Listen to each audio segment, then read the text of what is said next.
Okay guys, welcome back to the channel. I haven't done a video in absolute ages, so apologies about that. We've just had quite a few shit shows on our hands. So a little update. Back in the wood chip shed, we're building up stocks again. All of this was completely empty, and we had a real panic attack because the AD plant went down really badly, unfortunately, and I made it sick.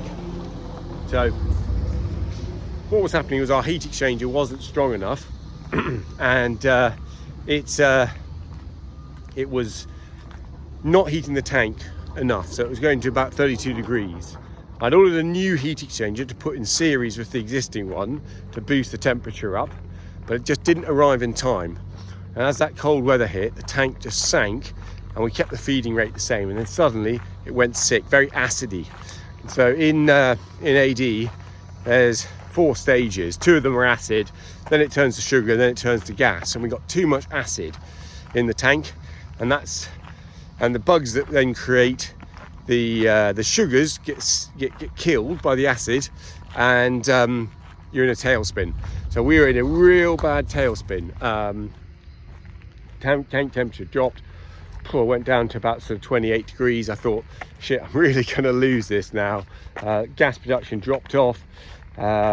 It smelled very sicky, but the primary thing was just, we weren't producing very much, and the methane quality was very poor. It went down to about 36% methane, and it just meant my engine didn't run. I thought to myself, no problems, we'll be all right, because we've got a boiler. But came to switch the boiler on, which had been working, but it failed. And that was in that cold period in February. I'm still waiting now for them to fix it. Dunphy boilers, great British company, very slow on getting back to me. So it's still not running, but we didn't need it, because what happened was I got a whole load of digestate in from other plants. I rang the alarm bell, neighbouring plant helped me out, well, 2 neighbouring plants helped me out, and one from a long way away. I got AR Crampon to bring stuff in, PR Burbage and Linden Farms. So that was absolutely fantastic. Basically got rid of the old stuff, started putting fresh hot material in, and it was good. But we then now also got the heat exchanger working in series, so it doesn't look much, but it's a bit of a beast. And I'll just show you this one.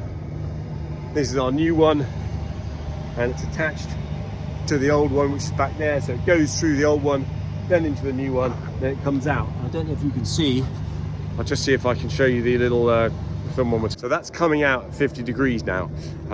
So that's really heating it up. I think the term is mesothermic or something.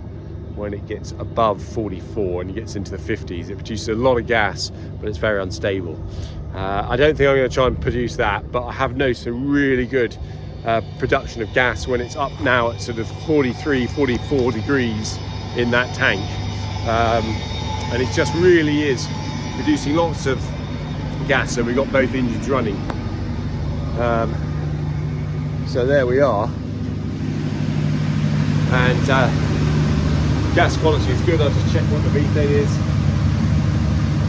It's about 50, so it's kind of all right. Yeah, tank's about 40 degrees. That's the offending Dunphy unit to run our boiler. It's just not happening. So there's a bit of double whammy. We're trying to get logs out the door, which rely on the kiln from the waste heat, and the wood tech dryer up there runs on heat from engine 2. So we had orders going through the roof for all our logs, and it was quite a stressful time. But there we are. Hopefully we're through the worst of it now, and we're out the other side, basically. So yeah, there we go, guys. Okay guys, I'm just going to throw up a few videos of what I managed to capture of the plant going down. Put a few pictures up first just to show you the heat exchanger before we plumbed it in and insulated it. Yeah, there we go. Okay guys, so just putting a few photos up here of what the heat exchanger looked like before we covered it with insulation.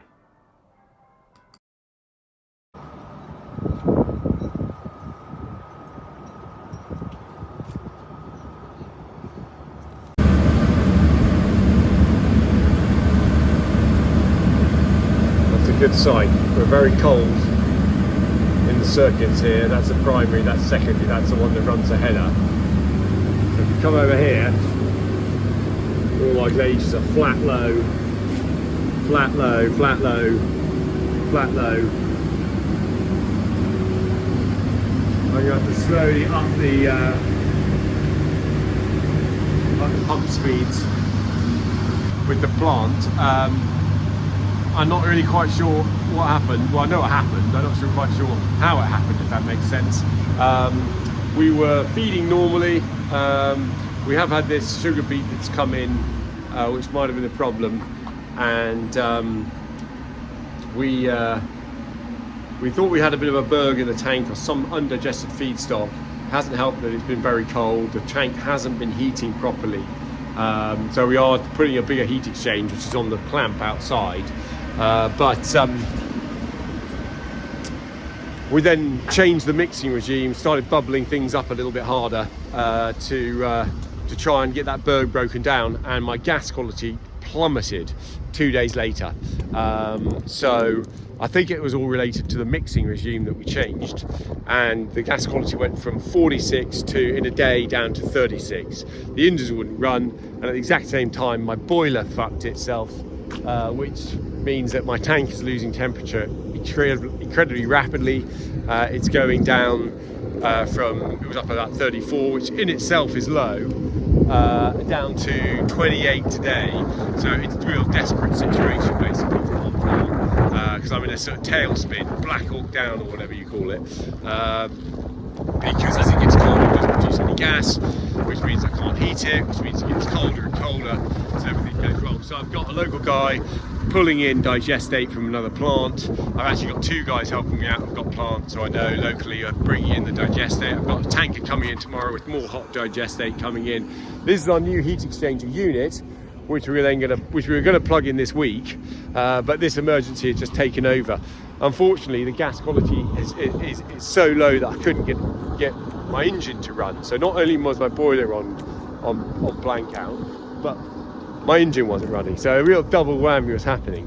But the gas quality is now up to 44%. I'm just praying that we can get the engine to run. It ran briefly there, which is the first time in 5 days, and hopefully we can get it going. There's lots of knock-on effects. It's just a nightmare because I'm not exporting, so I'm not earning any money, not getting my feed-in tariff. My kiln isn't running. We've got firewood stacked up ready to stick in, orders coming in for that. So it always has to happen at the worst possible time. Every time it happens like this, I'm sure everybody will admit, things break down when you really need them the most. So that's where we are. I've got the guys from Tedum dialing in, trying to get the engine to run. So listen, the one good thing I can say is our internet has kept working. We haven't broken the wire again, which seems to be happening a lot, but I'll have to speak to them and find out what's going on. Our primary circuit is still way too cold to do any heating of the tank, which I desperately need, but hopefully they'll be able to get it running and going again. So we'll see how we are.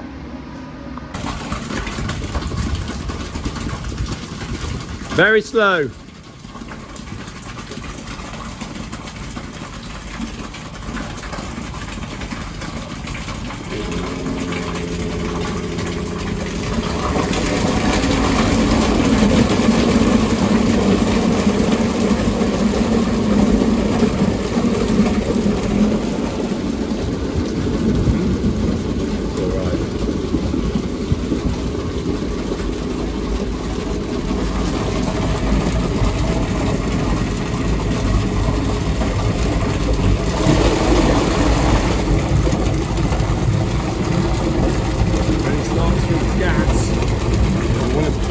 To bubble a bit. Pull that back a bit, Effie.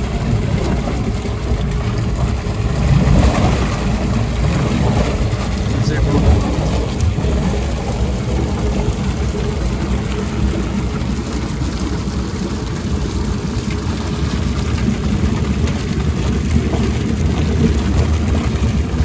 What? Okay guys, this is the crucial number, CH4. It cannot drop below that. So, yeah, I'll just have to see how we go. That CH4 number had gone down to 36%, and that's just no way good enough. it would have been all right if my boiler here had run, but that dumpy unit there has faulted. And I had the engineer in today, and they've got to get spares, you know, the parts. This is a 10-year-old boiler, new parts, new this, yada yada yada, bullshit, long wait time. So I was about to run off and have to go and get a diesel burner to try and keep the tank going, but by bringing in those loads of digestate into the from other plants, I think I might just, fingers crossed, got myself a little bit out of trouble here. Not 100% out of the clear yet, because it all depends how that CH4 figure starts. But I've just switched on our digester heat exchanger pump, which is that one, and that is now starting to recirculate stuff from the middle of the tank back to the front. That'll be quite sicky in the middle, but hopefully the fresh digestate will be strong enough to cope with that, and we'll start producing some CH4 in good quantities and good amounts. So I'm just going to wait here and just watch this happening now. Okay guys, so the temperature's starting to rise up here. It's going back, yeah, as you'd expect, lower, coming out hot. This is a really crucial one, which is the digester heating pump. That is starting to go out at, what it's saying is 35, we'll see. Coming back at 20, so that just needs to happen. This will creep up hopefully to sort of 80, 70, 80, and then I think we're out of the woods. There we are. Guys, so next morning, the system has run overnight, intermittently. I don't know if you can see that chart. It's just zigzagging up and down, stopping, pausing, zigzagging. So it's coming back. The gas quality overnight went down to 42, so I've got no idea how this old girl kept running, but there you go. She was there. We're back to 44 now, which is great. She's doing 44, 43. So we're still a bit edgy, trying to get it better, but maybe the battle is being won. The battle's not over, but maybe it's the end of the beginning, as they'd say, or Churchill said, I think. We've got another tanker coming in today, so that's good. The lads are getting the heat exchanger in place, so we'll just go and have a look, see how they're getting on, so we can get the tank a little bit hotter in future. Let's have a look round.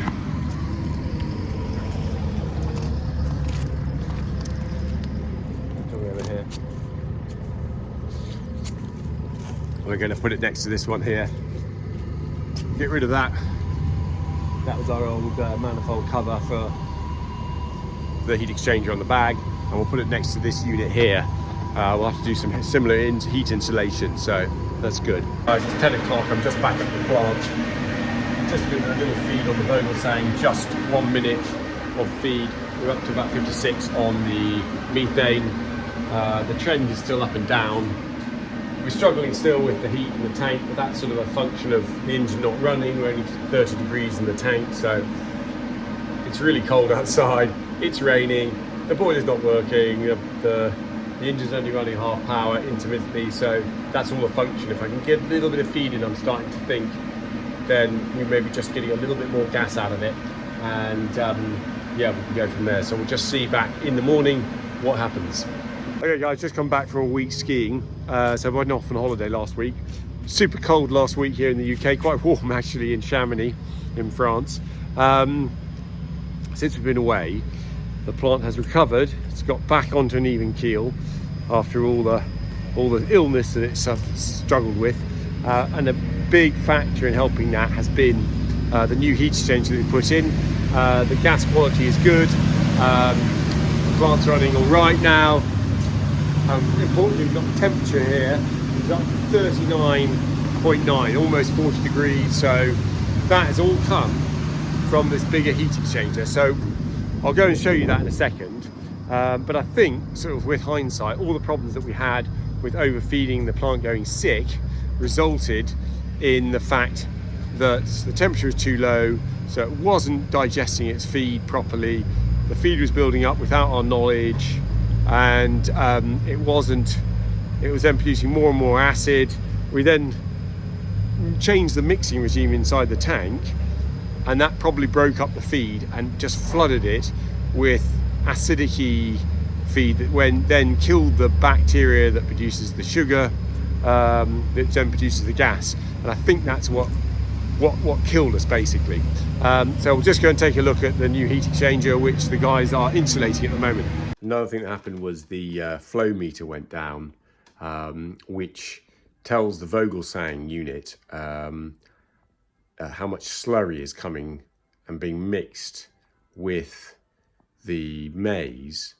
So it went down, it wasn't reading correctly, even though it was actually pumping correctly. So long and short, it wouldn't feed on automatic, and we had to manually feed it, which it doesn't sound like a problem, but each feed cycle is 350 seconds, and you're doing that every half hour. So what we did was just sort of had a couple of hours in the morning, someone having to manually feed it, standing there making sure the hippo fed the correct amount of maize into the trough and mixed it, and then again in the evening. So we got a new flow meter in. It took a week or 10 days to arrive from Germany, yeah, they're quite expensive parts again. Yeah, £5,000 for one of those. So you always eat up these things. But anyway, the lads managed to fix it, and we're now back on a more even keel.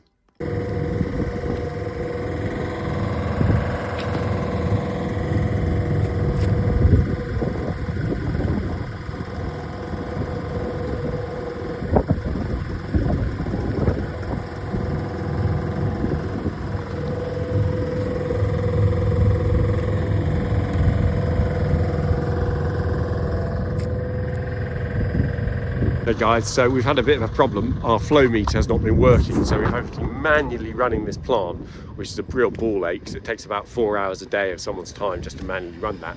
We've finally got our new flow meter in place, so we can now go back to automatic running. So the guys are just sticking that back in. As you can see, it's a bit of a messy job. A lot of slurry comes out of the system as we're trying to put it back together, and yeah, we're going to have to get it logged into our cabinet here, and then automatic control, so that the feeding is done automatically from this screen here. I can then remote log on and do that. But horrible, nasty job on a cold, freezing day. But there you go, green energy. As I said, that was that all happened about a month ago. We're now much better. The weather's turned, everything's a lot easier, and we're out there just subsoiling the maize ground. I just threw up a little video here of the 5150 that I bought at a farm sale last year, and yeah, it's just a 3-leg subsoiler, Cousins V form, and it's doing a nice little job on the plough land, slightly breaking it down, pulling it up, because I did feel like last year there was so much wet snot down below the crust that the maize just kind of stalled out. So I'm hoping this will just get a little bit of aeration down below. We'll then hit it with the power harrow and plant in May. Well, that's the plan.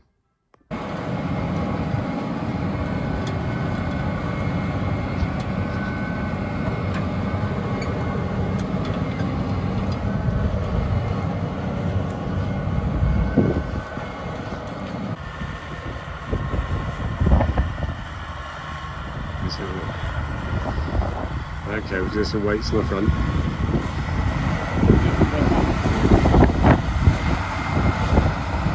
I think, no, Effie has, not Johnny though.